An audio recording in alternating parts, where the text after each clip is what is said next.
Jorge, ¿de qué vamos hoy? Buenos días. Buenos días. Pues vamos de algo que creo que cada vez se está poniendo de más actualidad por las oportunidades que presenta y por los, incluso diría yo, peligros, dicen algunos. La inteligencia artificial, Juan Carlos. Ya. Vamos a hablar de los desafíos y límites de esa inteligencia, hablaremos de las nuevas tendencias que hay en la inteligencia artificial, que no es un término nuevo, pero sobre todo se ha puesto muy popular en los últimos meses por seguro que muchos oyentes conocen, la aplicación de moda de última generación que se llama el ChatGPT, una inteligencia artificial que te hace de todo prácticamente si le pides, ¿no? Desde trabajo, discursos, de todo. Vamos a hablar de eso, de las oportunidades y límites de esta sin duda impalable revolución, y vamos a hablar con alguien que ya, para mí es un honor decir que viene siendo habitual tenerlo en la antena, pero casi nada, tener en antena habitualmente a Amador Menéndez, que es investigador del Centro Tecnológico Idóneas de Asturias, desde donde nos atiende. Y digo que es un honor porque es Premio Europeo y Nacional de Divulgación Científica y es jurado de los Premios Princesa de Asturias en la modalidad de Investigación Científica Técnica. Vamos a darle los buenos días, si te parece. Lo tenemos. Muy buenos días, Amador Menéndez. Muchas gracias por estar una vez más con nosotros. Todo un honor y un placer. Buenos días. Buenos días, Juan Carlos. Buenos días, Jorge. Un honor y un placer para mí también estar con vosotros en este espacio destinado a fomentar la ciencia. Gracias, Amador. Gracias por estar aquí, porque hace poco decía, Amador, tenemos que hablar de esto, porque es que yo no sé a dónde va a parar esto, pero en noviembre el mundo se quedaba alucinado por el lanzamiento a través de una empresa que se llama OpenAI, ahí son las siglas en inglés de inteligencia artificial, que es una empresa financiada por Microsoft, por cierto, está detrás Microsoft, y lanzaba algo que se llamaba ChatGPT. Fue en noviembre, ¿no? Pues estamos en abril. Y hace nada, cuando nos fuimos Semana Santa, el 31 de marzo, la Agencia de Protección de Datos de Italia, atención a esto, Juan Carlos, prohíbe la aplicación ChatGPT por razones de seguridad. No lleva sino 4 meses en marcha, ya la estaban prohibiendo. Y un grupo de expertos tecnológicos, incluyendo al magnate Elon Musk, pedía una pausa de 6 meses en los avances de la IA, porque plantea oportunidades, pero plantea riesgos. Algunos dicen que los riesgos pueden venir de la desinformación, de los fraudes, de las noticias falsas. Estas inteligencias artificiales son capaces de hacerte unos montajes fotográficos, Juan Carlos, que indistinguibles de la realidad. Y algunos dicen, pues imagínate, Juan Carlos, tú imagínate dentro de unos años, aquí hay un programa que se llama Juan Carlos ChatGPT, que te hace el programa en directo, te construye las entrevistas, te entrevista otro allí con Pedro GPT, que hace de control del programa. Pedro es inigualable. Lo mío es poner chabacano GPT y sale, pero Pedro, lo siento.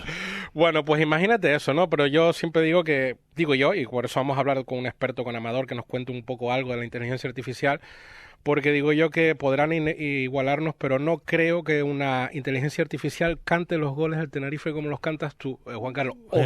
O sí, ten cuidado, O sí, ten cuidado. Pero si hay chicos que lo cantan mejores que yo, bueno, lo que pasa es que la vejez, pues la gente ya tiene un poco de cariño. Dicho esto, Amador, buenos días. Buenos días, encantado de estar aquí con vosotros. Perdona esta introducción, pero un poco por poner en situación al oyente, ¿no? Y vamos a hablar de inteligencia artificial. Si te parece, vamos a empezar por los orígenes, porque yo sé que tú controlas bastante este tema, y creo que siempre fuera de antena me has dicho que uno de los orígenes fue la primera vez que un ordenador ganó al mejor jugador de ajedrez del mundo, y después vino también una máquina que se llama AlphaGo. ¿Nos puedes contar algo de eso, de los orígenes de esta inteligencia artificial, Amador? Sí, efectivamente, como muy bien dices, realmente la humanidad siempre se planteaba si una máquina podría ganar a un ser humano al ajedrez, un juego intelectual por excelencia. Y en el año 97 tuvimos la respuesta cuando el ordenador Deep Blue de IBM ganaba a Kasparov, el mejor jugador de ajedrez de todos los tiempos. Fue un triunfo de la inteligencia artificial y de la capacidad de computación, porque lo que hacía el ordenador de IBM era construir todas las jugadas posibles y escoger la mejor. Era un triunfo, utilizaba la fuerza bruta, y era un triunfo de la inteligencia artificial y también de la capacidad de computación, porque esa máquina podía hacer muchos cálculos por segundo y construir todas las jugadas posibles y así escoger la ganadora. Pero otro gran hito, como bien mencionabas, fue en el año 2016, casi 20 años después, cuando AlphaGo, el ordenador de Google, derrotó al campeón mundial del Go, un juego también intelectual, dicen que más complejo que incluso que el ajedrez. Lo fascinante es que AlphaGo no sabía jugar al ajedrez. Lo que hizo fue observar partidas, aprender y derrotar a un campeón mundial. fue un indicio de lo que iba a ser el denominado aprendizaje de las máquinas, Machine Learning, que usan técnicas de redes neuronales, es decir, máquinas que tratan de imitar al funcionamiento del cerebro. Son dos grandes logros de la inteligencia artificial.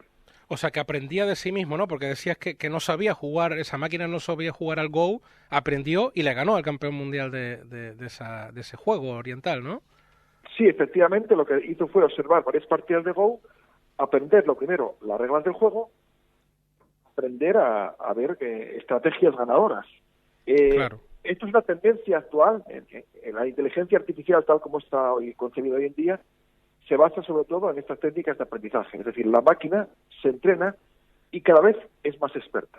Es decir, es similar a un profesional de cualquier ámbito que cada día, pues aprendiendo la experiencia, puede ser un poco mejor que el día anterior. Bueno, pues esto lo hace la inteligencia artificial moderna, las técnicas de aprendizaje, pero claro, con la diferencia de que hoy con el Big Data, con estos grandes volúmenes de datos, claro, pues son capaces de aprender a marchas forzadas.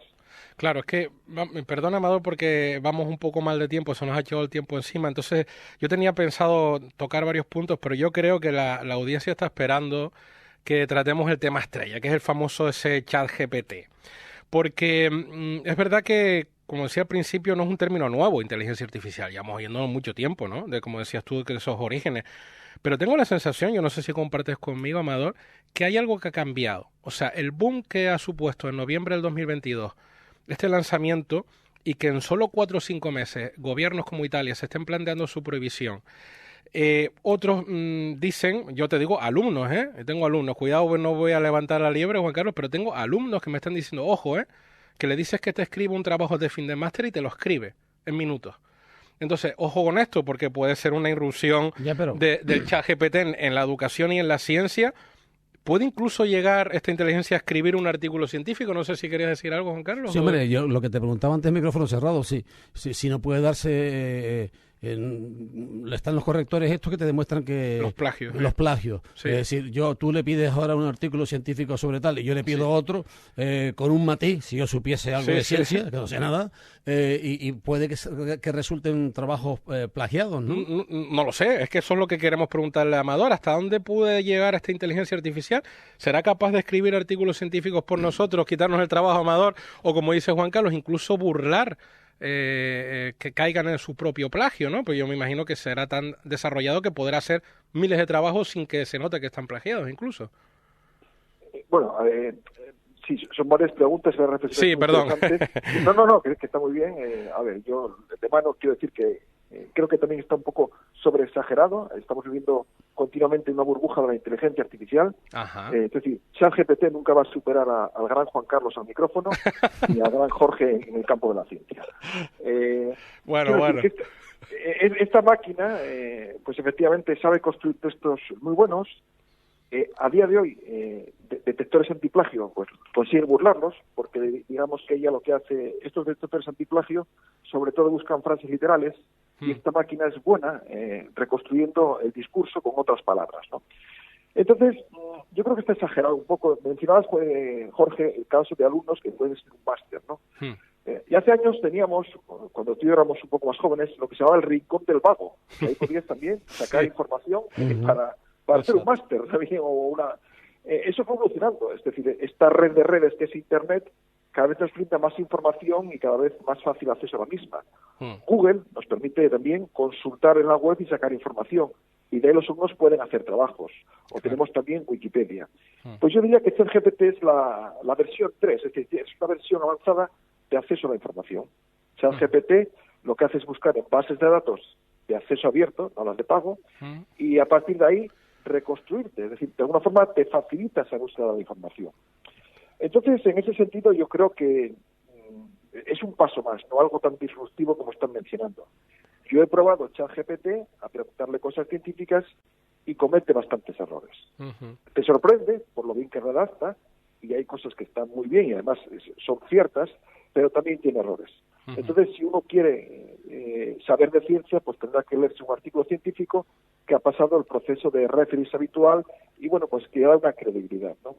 Claro. Oye, Entonces, pues me alegro que hagas esa puntualización, pues yo creo que creo que tenemos una voz muy autorizada en divulgación de ciencia como es Amador, y está diciendo, cuidado, ¿no? Que todo no puede ser una burbuja, o sea, que vale que está el mundo sorprendido con esta inteligencia artificial, pero el ser humano tiene que estar detrás, como dice, para cotejar estas cosas, y que él solo no va...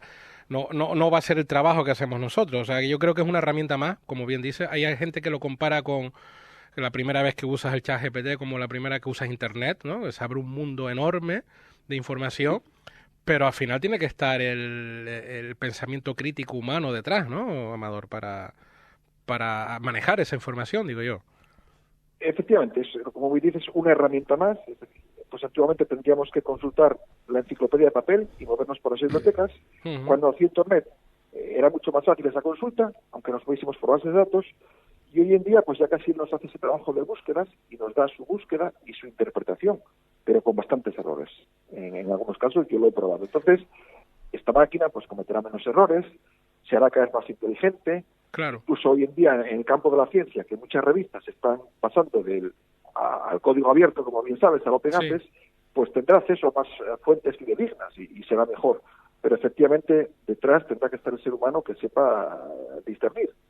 Lo que sí es cierto es que, bueno, pues ella redacta muy bien. Es decir, es una máquina que se entrenó para entender textos y redactarlos. Entonces, digamos que gramaticalmente es muy buena. Pero una cosa es cómo lo dice y otra cosa lo que dice. Sí, aquí me estaba enseñando Juan Carlos un mensaje de oyentes que decía... Tengo interés en leer este mensaje y sí, porque hablaba de un lenguaje de programación que se llama Prolog, de inteligencia artificial, que incluso se empezó a desarrollar en los años 70. No sé si te suena un poco este lenguaje en concreto. Sí. ¿Y cuál es la pregunta entonces? No, quiero decir que si lo conocías, así que esto ha estado lanzándose, que esto no es nuevo, o sea, que el embrión de este lenguaje de programación, por ejemplo, este que habla, el Prolog... Pero el oyente dice que yo programé. Que él programó con ese lenguaje, dice, sí. Sí, efectivamente, esto es un camino largo y que ahí está desarrollado por las técnicas de aprendizaje automático y que estalló este año, pues cuando en enero, pues de repente 100 millones de usuarios, ¿no? Es decir, fue que es la plataforma que más usuarios que ha cogido Internet en tan poco tiempo, ¿no? Claro, bueno, pues que esta burbuja y estos destellos, este brillo, no nos quite un poco la vista de la potencia real que tiene la inteligencia artificial. Me gustaría muy rápidamente, Amador, que comentaras, porque alguna vez lo hemos hecho, incluso contigo en algún programa, las aplicaciones reales de la inteligencia artificial, ya no a este programa para que te haga trabajo, sino por ejemplo en la medicina. ¿Te acuerdas de aquel programa, Juan Carlos, en que hablamos de las prótesis inteligentes de un señor que ganó el premio Príncipe de Asturias, Hugh Herr, que iba con unas prótesis? Son prótesis inteligentes porque están activadas por el pensamiento y con inteligencia artificial. ¿Te refieres a esa aplicación en medicina o a otras, Amador? Esa es una aplicación muy buena. De hecho, la inteligencia artificial hoy en día es buena en lo que se denomina la inteligencia artificial estrecha. Máquinas muy buenas para una tarea específica. Entonces podemos tener unas prótesis que interpreten las señales del cerebro y que digan que en ese momento el paciente tiene que caminar o que correr. O podemos tener, y es un campo muy activo, diagnósticos médicos muy precisos que ahí incluso superan al ser humano. Imaginemos a un radiólogo que está interpretando radiografías y que sabe que una determinada anomalía pues es causa de un cáncer o es la referencia inequívoca de un cáncer.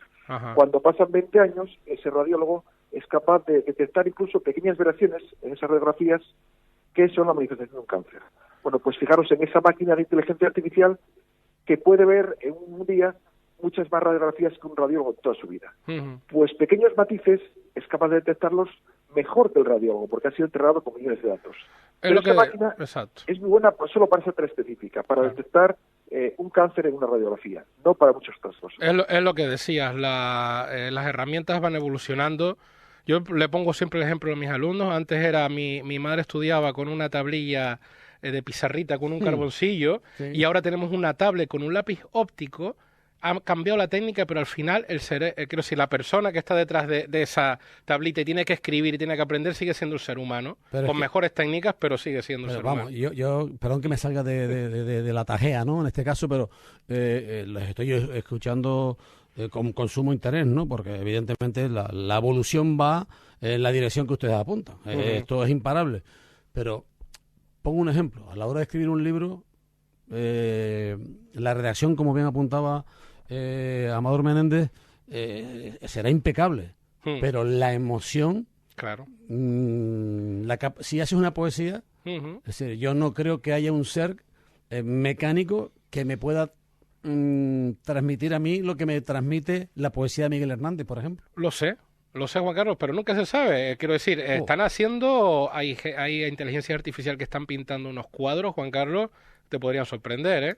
O sea, que es un tema abierto que, por supuesto... Yo estoy de acuerdo también con Juan Carlos, ¿no? Que efectivamente, porque esa capacidad de creatividad, digamos que es así, sí, inherente al ser humano.